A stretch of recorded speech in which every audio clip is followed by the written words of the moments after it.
محمد آدم جو رسول کائنات صلی اللہ علیہ وسلم جب اس زمانے میں آئے تو اس زمانے کے احوال بیان کر رہے تھے کہ حضور اقدس صلی اللہ علیہ وسلم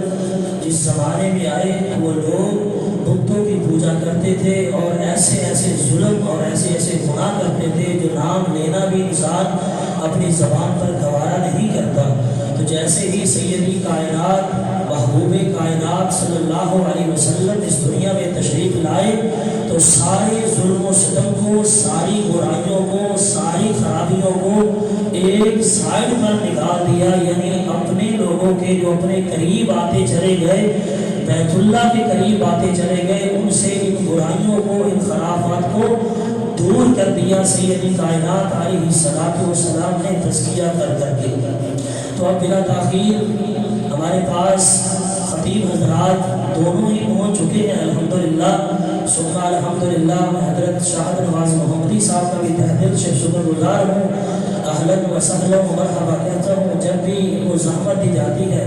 تو یہ دعوت کو قبول کہتے ہوئے ضرور ضرور تشریف لاتے ہیں۔ اللہ تعالیٰ ان کا آنا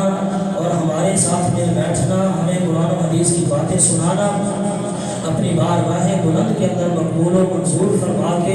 اس بھائی کے لیے صدقہ جاریہ بنائے، اور ان کو اللہ تعالیٰ علم و عمل والی، ایمان والی، صحت والی لمبی زندگی عطا فرمائے۔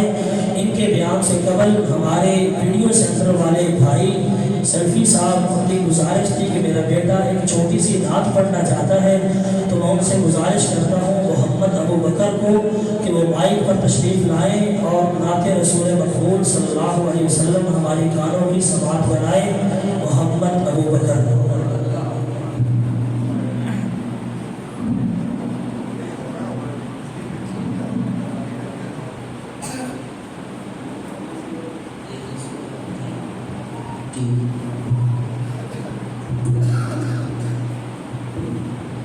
السلام علیکم ورحمۃ اللہ وبرکاتہ۔ وہ شہر